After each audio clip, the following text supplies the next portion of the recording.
Hello అండి, welcome back to our channel. అందరు ఎలా ఉన్నారు? మేమైతే పర్వాలేదు, బాగున్నాం. మీరు కూడా బాగుండాలని అయితే మనస్ఫూర్తిగా కోరుకుంటున్నాను. వీడియో వచ్చేసి మండే రోజు మార్నింగ్ వ్లాగ్ ఇది. మార్నింగ్ లేచేసరికి అయితే కొద్దిగా లేట్ అయిపోయింది. ఇంకా ఫస్ట్ అయితే పిల్లల్ని రెడీ చేసి ఇంకా వాళ్ళకు స్నాక్స్ బాక్స్ పెట్టించేసి స్కూల్కి అయితే పంపించాను. తమ్మునికి హాలిడే ఉండడం వలన అయితే ఈరోజు పిల్లల్ని స్కూల్కి తమ్ముడే తీసుకెళ్ళాడు. ఇంకా పిల్లలు వెళ్ళిపోయిన తర్వాతకి ఇంట్లో పని అయితే స్టార్ట్ చేశాను. ఇంకా బెడ్ పైన చాలా రోజులు అవుతుంది క్లీన్ చేయక, ఇంకా క్లీన్ చేద్దామనేసి అయితే ఈ విధంగా అయితే మొత్తం కూడా తీసేసాను. వీడియో చూస్తున్న అందరికీ కూడా ఒక చిన్న రిక్వెస్ట్ అండి, నా వీడియో ఇంకా కూడా లైక్ చేయకుండా లైక్ చేయండి. నేను లైక్ చేయమని మరీ ఎందుకు అడుగుతున్నానంటే, మీరు లైక్ చేయడం ద్వారా అయితే నా వీడియో ఇంకొంతమందికి అయితే రికమెండ్ అవుతుంది. నా వీడియోకి ఇంకా వ్యూస్ ఎక్కువ వచ్చే చాయిస్ ఉంటుంది. ఈ మధ్య వ్యూస్ చాలా తగ్గిపోయాయి. ఆ వ్యూస్ తగ్గిపోవడం వలన వీడియోస్ చేయాలన్న ఇంట్రెస్ట్ కూడా రావడం లేదు. దయచేసి నా వీడియోకి లైక్ చేయండి. అలాగే ఇంకెవరైనా నా ఛానల్ని కొత్తగా చూస్తున్నట్టయితే సబ్స్క్రైబ్ కూడా చేసుకోండి. సబ్స్క్రైబ్ చేసుకున్న తర్వాత గంట సింబల్లో ఆల్ అనే ఆప్షన్ని క్లిక్ చేయడం ద్వారా అయితే నేను ఎప్పుడు వీడియోస్ పెట్టినా కూడా మీకు నోటిఫికేషన్ ద్వారా వస్తాయి. ఇక్కడ వీడియోలో చూసినట్టయితే బెడ్ పైన అన్నీ కూడా తీసేసి ఇంకా జాడుతో అయితే ఉడుస్తూ ఉన్నాను. పిల్లలు ఎప్పుడు కూడా బెడ్ పైన కూర్చొని హోంవర్క్ చేస్తూ ఉంటారు. ఇంకా వాళ్ళ పెన్సిల్స్, ఎరేజర్స్, షార్ప్నర్స్ కూడా ఎక్కువ కూడా బెడ్ పైన పడిపోయి ఉంటాయి. ఇంకా వాటిని కూడా తీసేసి మొత్తం అయితే నీట్గా ఊడ్చేసాను. ఆ తర్వాతకి ఇక్కడ నేను బెడ్స్ అయితే వేసేసిన తర్వాతకి నేను టాయిలెట్ షీట్ అయితే వాడతాను బెడ్ పైన. పిల్లలు అప్పుడప్పుడు నైట్ టైంలో పాస్ చేస్తూ ఉంటారు కాబట్టి నేను ఈ విధంగా అయితే టాయిలెట్ షీట్ వాడతాను.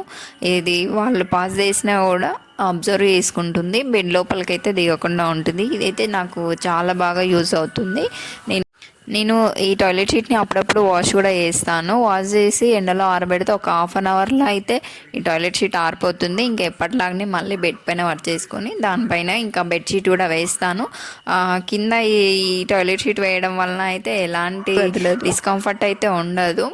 కింద ఒక బెడ్షీట్ పరిచి మళ్ళీ దానిపైన మళ్ళీ ఇంకో బెడ్షీట్ పరిచినట్టే ఉంటుంది. బెడ్ పైన మొత్తము క్లీన్ చేసేసి పరిచిన తర్వాతకి ఇక్కడ నేను ఇల్లు అయితే ఊడుస్తూ ఉన్నాను. బెడ్ అంతా క్లీన్ చేసినా కాబట్టి కొంచెం డస్ట్ ఎక్కువనే పడింది. ఇంకా మొత్తం కూడా ఊడ్చుకుంటున్నాను. నేను ఇల్లు ఊడ్చిన ప్రతిసారి కూడా ఈ విధంగా నేను బెడ్ కింద, సోఫాల కింద, అలాగే ఫ్రిడ్జ్ కింద ఊడ్చేసుకొని తుడుచుకుంటాను. వీడియో బోరింగ్గా అనిపించిన వాళ్ళు ఫాస్ట్ మోడ్లో పెట్టుకొని వీడియో అయితే కంటిన్యూగా చూడండి. ఇంకా చూడాలనిపించిన వాళ్ళు వీడియో అంతా కంటిన్యూగా చూసి ఎలా ఉందో కూడా ఖచ్చితంగా నాకు కామెంట్ చేసి చెప్పండి. మీ సపోర్ట్ నాకు ఎంత ఎక్కువగా ఉంటే నేను అంత బాగా అయితే వీడియోస్ పెట్టగలను. ఈ మధ్య వీడియోస్కి వ్యూస్ తగ్గిపోయి కూడా అంత వీడియోస్ పెట్టాలన్న ఇంట్రెస్ట్ కూడా రావడం లేదు. మీ సపోర్ట్ నాకు ఎంత ఎక్కువగా ఉంటే నేను అంత బాగా వీడియోస్ అయితే పెడతాను. ఇక్కడ ఇల్లంతా ఊడ్చుకోవడం అయిపోయిన తర్వాతకి ఇంకా ఇల్లు అయితే దూడ్చుకుందాం అనేసి బకెట్లో వాటర్ అయితే తీసుకుని అందులో కొద్దిగా లైజర్ లిక్విడ్ అయితే వేసాను. నేను ఎప్పుడు ఇంట్లో బండలు తుడుచుకోవడానికి అయితే ఈ లైజర్ లిక్విడే వాడతాను. అదేవిధంగా ఈరోజు కూడా నేను లైజర్ లిక్విడ్ వేసి ఇల్లు అయితే తుడుచుకుంటున్నాను. ప్రతిరోజు కూడా పిల్లలు స్కూల్కి వెళ్ళకముందే ఇల్లు ఊడ్చుకోవడము, వంట చేయడము, అంట్లు తోముకోవడం అయితే అయిపోతుండే. ఈరోజు కొద్దిగా లేట్ లేవడం వలన అయితే ఫస్ట్ పిల్లల్ని స్కూల్కి రెడీ చేసి పంపించిన తర్వాతకి ఇంట్లో పనులు అయితే చేసుకుంటూ ఉన్నాను. ఇల్లంతా ఊడవడం కంప్లీట్ అయిపోయిన తర్వాతకి ఈ విధంగా అయితే డోర్ మ్యాట్స్ కూడా చేంజ్ చేశాను. నేను వీక్లీ 2 times అయితే ఈ డోర్ మ్యాట్స్ అయితే చేంజ్ చేస్తాను. ఇంకా అదేవిధంగా బయట కూడా మొత్తం తుడిచేసుకొని ఈ విధంగా అయితే ముగ్గు అయితే వేసేసుకున్నాను. ఇంకా లోపలికి వచ్చాక అత్తమ్మ అయితే ఇక్కడ రొట్టెలు చేస్తుంది. దానికి కాంబినేషన్గా అయితే నేను దొండకాయ చట్నీ అయితే చేశాను. మా చేనులో దొండ తోట ఉండడం వలన అయితే మా ఇంట్లో ఎక్కువగా కూడా దొండకాయ కర్రీ వెరైటీసే ఉంటాయి. ఇంట్లో ఏ కూరగాయలు ఉన్నా లేకున్నా దొండకాయలు మాత్రం ఖచ్చితంగా ఉంటాయి ఎప్పుడు కూడా. నేను మా ఇంట్లో మా దేవుడి దగ్గర అయితే కొన్ని మార్పులు అయితే చేశాను. ఆ మార్పులని కాదు కానీ నేను ఇంతకుముందు మా ఆయన ఉన్నప్పుడు షాద్నగర్లో ఉన్నామని చెప్పాను కదా, మేము ముందున్న రూమ్ దగ్గర కూడా నేను ఈ విధంగా అయితే కింద ఇక కాటన్ క్లాత్ అయితే వేసేసుకొని దేవుడి పటాలను అయితే పెట్టేదాన్ని. ఇదే విధంగా నేను రోజ్ వాటర్తో ఇంకా దేవుడి పటాలు కూడా క్లీన్ చేసుకునేదాన్ని. ఈ వీడియోలో నేను ఏ విధంగా అయితే పూజ చేసుకున్నానో నేను ఇంతకుముందు ఇలాగే చేసేదాన్ని. మా ఆయన చనిపోయిన తర్వాతకి ఇంకా నాకు పూజ చేయడానికి అంత ఇంట్రెస్ట్ అనిపించక ఏదో నార్మల్గా పూజ చేసామా అంటే చేసామన్నట్టుగా చేశాను. కాకపోతే వీడియోస్ పెడుతున్నప్పటి నుండి కూడా చాలామంది కూడా నాకు చాలా రకాలుగా కామెంట్ చేసి చెప్తా ఉన్నారు, ఇలా చేయొద్దు ఇలా చేయాలి అనేసి. ఇంకా అవన్నీ కామెంట్స్ చూసిన తర్వాతకి నేను మొత్తం చేంజ్ చేసుకోవాలి, ముందులాగానే నేను దేవుడి దగ్గర అయితే దీపం పెట్టాలనేసి అయితే డిసైడ్ అయ్యి ఈరోజు అయితే ఈ విధంగా అయితే నేను పూజ చేసుకుంటున్నాను. మీకు కూడా ఈ వీడియో చూపించాలని అయితే నేను ఈ వీడియో షూట్ చేశాను. ఇంతకుముందు ఎవ్రీ మండే కూడా నేను ఇంట్లో ఏదో ఒక స్వీట్ అయితే చేసి దేవుడి దగ్గర ప్రసాదంగా అయితే పెట్టేదాన్ని. ఈ మధ్య అయితే పెట్టలేదు. నేను ఈరోజు చేద్దామని అయితే అనుకున్నాను, కాకపోతే వేరే పనుండి అయితే వీలుగాక ఇంకా బనానా అయితే నేను ప్రసాదంగా అయితే పెట్టాను. నేను మీ నుంచి నేర్చుకున్న ఒక విషయం ఏంటంటే దేవుడి వైపు దీపం మలిపి పెట్టాలనే విషయం అయితే నేను మీ నుండి నేర్చుకున్నదే. నేను ముందు వీడియోస్లో ఏ విధంగా అయితే దీపం పెట్టానో అదే విధంగా అంతకుముందు కూడా పెట్టేదాన్ని. ఈ వీడియోస్ పెట్టిన తర్వాతకి నాకు కొంతమంది కామెంట్ చేసి చెప్పారు దేవుడి వైపు మలిపి దీపం పెట్టాలనేసి. ఆ ఒక్క విషయం అయితే నేను మీ నుండే నేర్చుకున్నాను. నాకు ప్రీవియస్ వీడియోస్లలో అయితే ఒక సిస్టర్ అయితే కామెంట్ చేసింది, ఇంట్లో దేవుడి విగ్రహాలు ఉండకూడదు, తీసుకెళ్ళి ఎక్కడైనా గుడి దగ్గర పెట్టేసేయండి అని. నాకు తెలిసినంత వరకు మన ఇంటి దేవుడు నరసింహస్వామి ఉన్న ప్రతి ఒక్కరి ఇంట్లో కూడా ఈ నరసింహస్వామి విగ్రహాలు అయితే ఖచ్చితంగా ఉంటాయి. ఎందుకంటే మా అమ్మ వాళ్ళకు కూడా నరసింహస్వామియే. ఇంకా వాళ్ళ దగ్గర, ఇంకా నాకు తెలిసిన మా చుట్టాల దగ్గర, అందరి దగ్గర కూడా నరసింహస్వామి విగ్రహం అయితే ఉంటుంది. ఇంకా మా ఇంట్లో మా బావ వాళ్ళ దగ్గర కూడా, వాళ్ళ ఇంట్లలో కూడా నరసింహస్వామి విగ్రహం అయితే ఉంటుంది. దేవుడి దగ్గర దేవుడి పటాలకు బొట్లు పెట్టేసుకొని ఫ్లవర్స్ పెట్టిన తర్వాతకి ఇక్కడ మా ఆయన ఫోటో దగ్గర కూడా ఫోటో అంతా దుడుచుకొని ఇంకా బొట్టు అయితే పెట్టేసి ఇంకా ఫ్లవర్స్ కూడా పెట్టేసుకుంటున్నాను. ఇంట్లో నేను ఇదే విధంగా ఇప్పుడు కూడా పూజ చేసిన ప్రతిసారి కూడా మా ఆయన ఫోటో దగ్గర కూడా ఇదే విధంగా నేను బొట్టు పెట్టి ఫ్లవర్స్ పెట్టి అగరబత్తీలు అయితే వెలిగిస్తాను. మేము ఇప్పుడు ఉంటున్న ఈ రూమ్లో అయితే సపరేట్గా దేవుడి గది అని అయితే ఏం లేదు. కిచెన్లోనే వన్ సైడ్ సెల్ఫ్లలో, పైన సెల్ఫ్లో అయితే నేను ఈ విధంగా దేవుని పటాలు అయితే పెట్టేసుకొని పూజ అయితే చేసుకుంటాను. ఇక్కడ నేను చేనులో నుండి తెచ్చిన పత్తి ఈ విధంగా వత్తులుగా వేసి అయితే ఇంకా దీపం వెలిగించడానికైతే ప్రమిదలో అయితే వేసుకుంటున్నాను. ఇంకొక సిస్టర్ నాకు చెప్పింది ఏంటంటే ఆయిల్ వేసిన తర్వాత వత్తులు వేసి వెలిగించాలి సిస్టర్ అని. నేను ఇక్కడ అదే విధంగా అయితే ఆయిల్ వేసిన తర్వాతకి వత్తులు అయితే వేసేసుకొని ఇంకా అగరబత్తితో అయితే నేను దీపం అయితే వెలిగించుకున్నాను. వెలిగించుకున్న తర్వాతకి ఇంకా మిగిలిన అగరబత్తీలు కూడా వెలిగించుకొని దేవుని దగ్గర అయితే పెట్టేసుకున్నాను. అలాగే మా ఆయన ఫోటో దగ్గర కూడా అగరబత్తీలు అయితే వెలిగించి పెట్టాను. ఇంట్లో పూజ చేసిన రోజైతే మనసుకు చాలా ప్రశాంతంగా ఉంటుంది.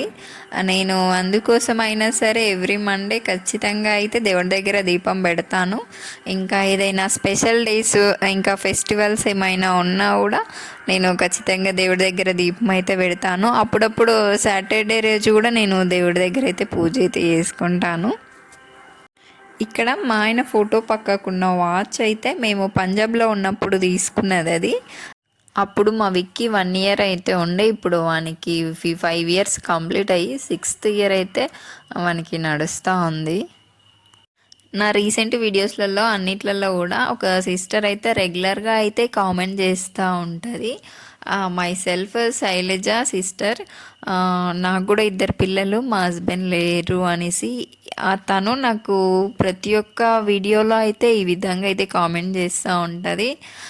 నాకు తననే కాదు చాలామంది కూడా నాకు ఇలా కామెంట్ చేస్తూ ఉంటారు, నా పరిస్థితి కూడా మీలాగే అనేసి. అలాంటి కామెంట్ చూసిన ప్రతిసారి కూడా నాకు చాలా బాధ అనిపిస్తుంది. నేనే కాదు, నాలాంటి వాళ్ళు చాలామంది ఉన్నారు, చాలామంది బాధపడుతున్నారని కూడా.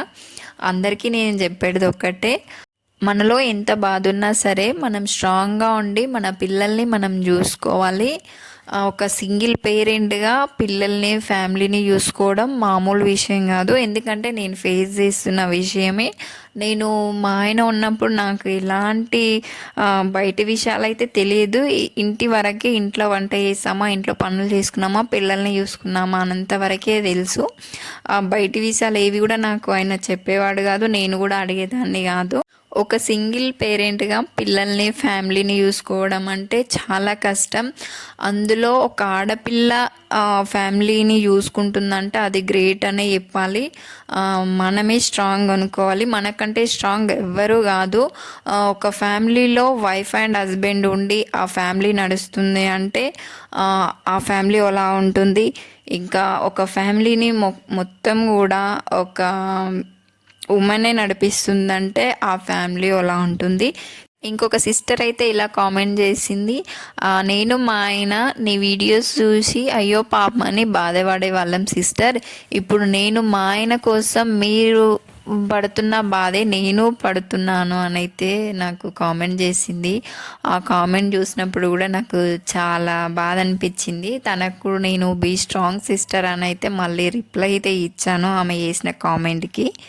ఓకే అండి, ఇంకా వీడియోలోకి అయితే వెళ్ళిపోదాము. నేను మీకు ముందు వీడియోస్లలో కూడా చెప్పాను కదా, నేను ఇంట్లోనే గీ రెడీ చేసుకుంటాను, నేను బయట ఎక్కడ కొనను అని.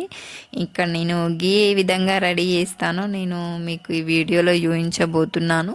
మాకు డైలీ మార్నింగ్ 10 o'clock అయితే పాలు అయితే వస్తాయి. నేను ఇక్కడ గేదె పాలు అయితే తీసుకుంటాను డైలీ 1/2 లీటర్. వాటిని నేను వేడి చేసి చల్లారిన తర్వాతకి ఫ్రిడ్జ్లో అయితే పెట్టుకుంటాను. ఇలా ఫ్రిడ్జ్లో పెట్టడం వలన పాలపైన మేగడ అనేది థిక్ లేయర్లా ఫామ్ అవుతుంది.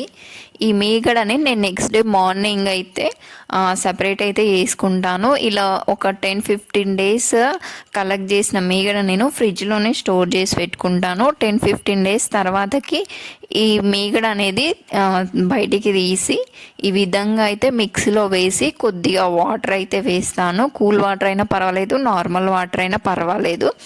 వేసేసి ఈ విధంగా అయితే మిక్సీ పట్టేసుకుంటాను.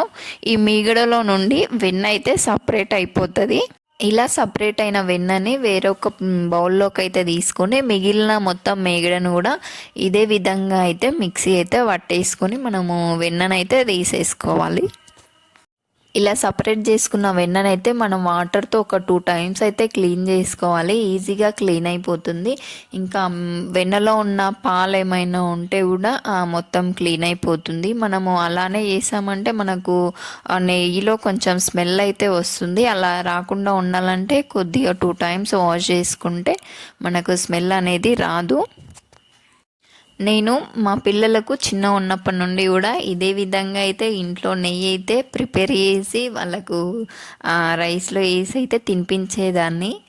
అలాగే ఇంట్లో ఏదైనా స్వీట్ చేసినా సరే, ఇంకా ఏదైనా వంటలో అయినా సరే నేను ఇంట్లో చేసిన నెయ్యి వాడేదాన్ని. ఇంట్లో నేను పిల్లల కోసం ఏదైనా వంట చేసినప్పుడు దాంట్లో ఖచ్చితంగా నేను నెయ్యి వేసి వేస్తాను. పిల్లలకు కొంచెం హెల్దీ కూడా కాబట్టి పులిహోర అయినా సరే, క్యారెట్ రైస్ అయినా సరే, ఇంకా ఫ్రైడ్ రైస్ అయినా సరే నేను నెయ్యి వేసే చేస్తాను పిల్లల కోసం అయితే. ఇక్కడ వెన్నని క్లీన్ చేసుకున్న తర్వాతకి మరొక బౌల్లోకి అయితే వెన్నను వేసుకోవాలి. వేసుకున్న తర్వాతకి స్టవ్ ఆన్ చేసుకొని మంటను లో ఫ్లేమ్లో పెట్టుకొని ఈ వెన్ననైతే కరిగించుకోవాలి. ఈ ప్రాసెస్ అంతా కూడా మనము లో ఫ్లేమ్లోనే వేసుకోవాలి.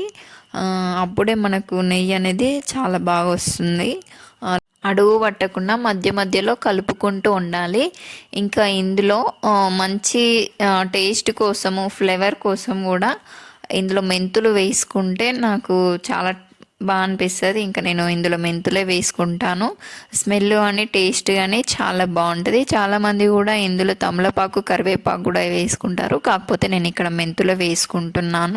నెయ్యి విధంగా సపరేట్ అయిన తర్వాతకి మనం స్టవ్ ఆఫ్ చేసుకొని చల్లారిన తర్వాతకి వేరే ఒక దాంట్లోకి వడగట్టుకుంటే మనకు నెయ్యి అనేది రెడీ అయిపోతుంది. మీకు ఈ వీడియో నచ్చిందని అయితే అనుకుంటున్నాను. Thanks for watching.